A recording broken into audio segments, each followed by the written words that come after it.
All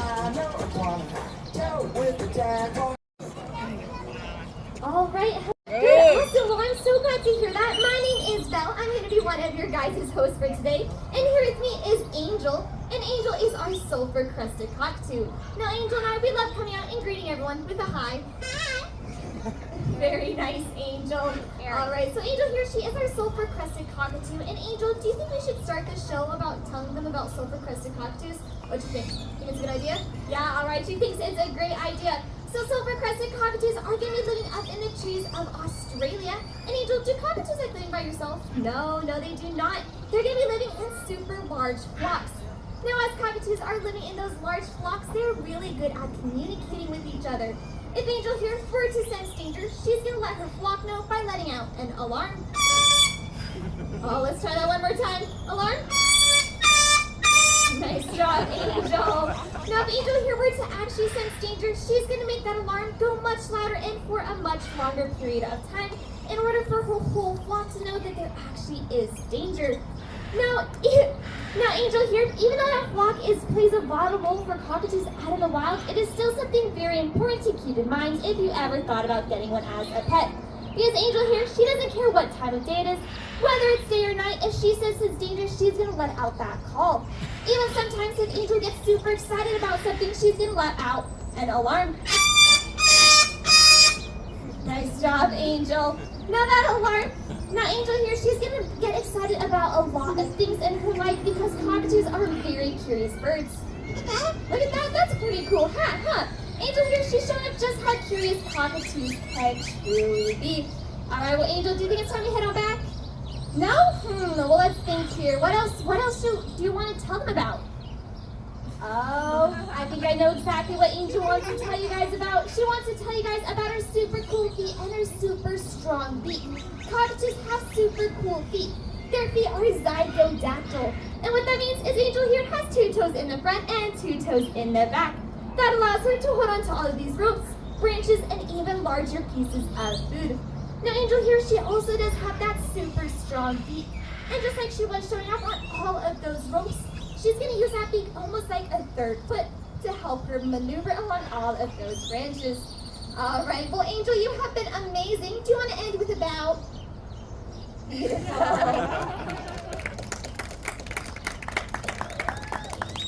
All right, Angel and I, we're going to go ahead and make our way on off. And hey, Ryan. Hello. So we do actually need 2 volunteers for our next guest. I have a fake rubber snake for you. I want you to hold on to that for me. And you can hang out right here in front of this token. But go ahead and just hide that snake behind your back. Perfect. There's someone else. Do you want to help out? Perfect. Come on over here. All right. So I got a fake snake for you too. You can go ahead and hold on to that. Hide that behind your back. Just perfect. All right. So I'll let you guys know when, but you're just going to toss those right up on the stage for our next guest.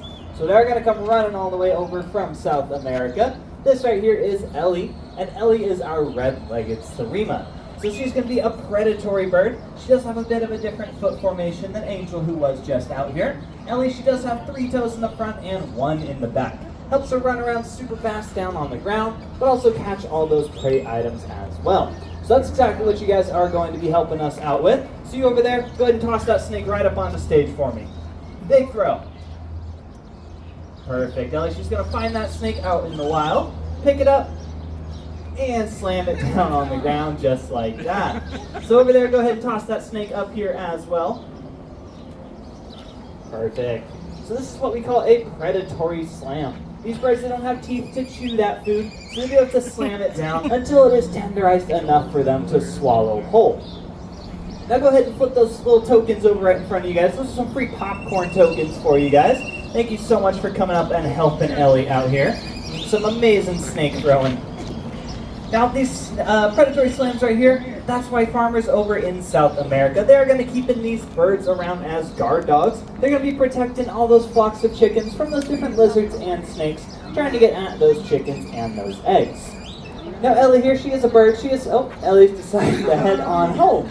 But again, Ellie, she is a bird. She is perfectly capable of flying if she did want to, but those long legs of hers help her run around super fast, just like she was showing off. But I'm going to go ahead and follow Ellie off of here, and we'll have your next friend right out for all of you guys. Hi, my name is Aubrey, and here with me I have Koopa. And Koopa here is our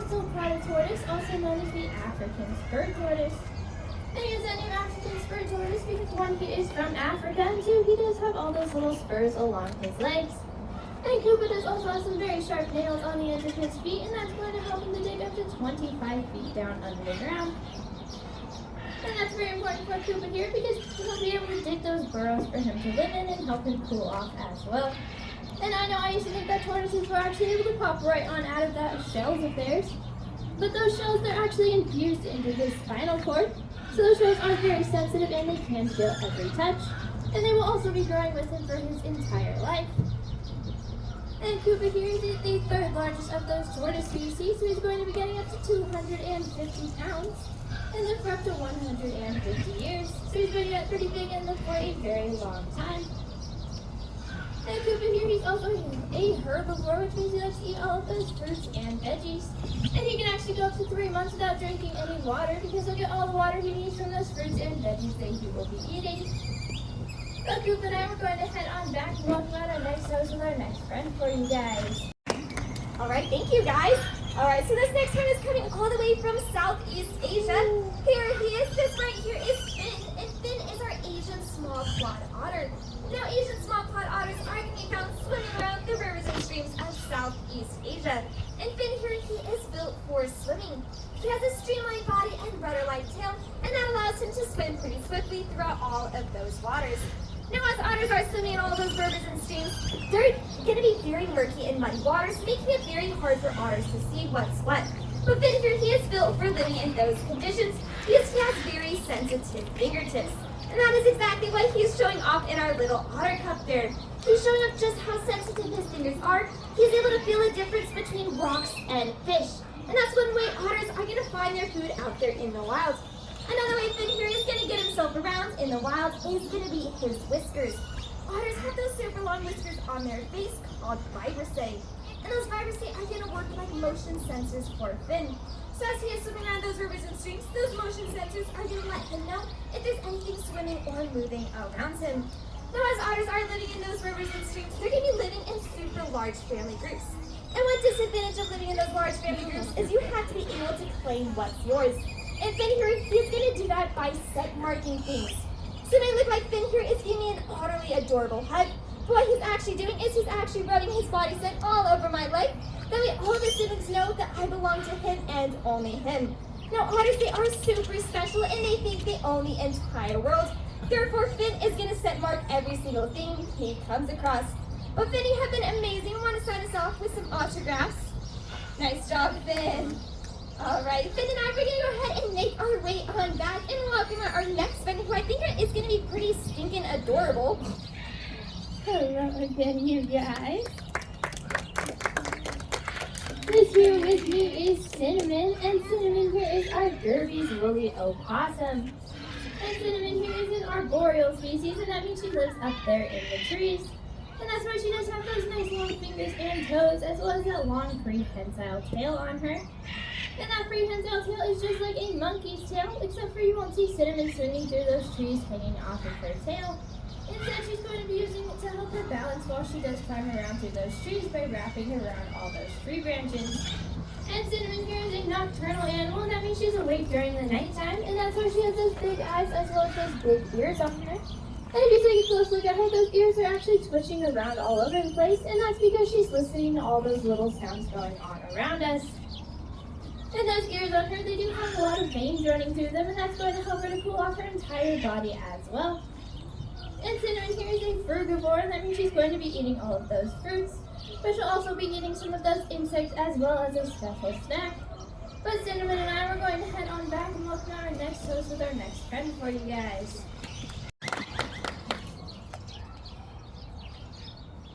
Alright, so our next guest is coming over from our very own backyards. We do have 4 species of them hanging out right here in Arizona. Our next guest, she is going to be the most common of those 4 species. Now she's going to be a nocturnal animal, just like our friend Cinnamon, who was just out here. So it is bright and early in the morning for Buffy. Might take her just a second to wake on up and come out and see all of you guys. Now all of our animals here at the zoo, they do work with something called positive reinforcement training. So what that means is you want to make sure it's always a positive experience when they do decide to come on out, just like Buffy right here. Now Buffy, she is our striped skunk, and she gets that name from that stripe that she has running right down her back right there. And that stripe that you do see on Buffy is going to be unique to only Buffy. No two striped skunks are going to have. Looks like Buffy decided to head on back home. Again, we never want to make our animals do anything they don't want to do. If Buffy decides she's going to head on back home, that is perfectly alright. We'll see if she does want to come out and join us again. But again, that stripe on her, it is unique to only her. No two striped skunks have that same striping pattern. It's just like us and our fingerprints. But it looks like Buffy did decide to go finish up the rest of her nap backstage. That is perfectly alright. Now we do hope by getting up close and personal with all these other amazing animal ambassadors, they'd help inspire you guys to take care of them out in the wild.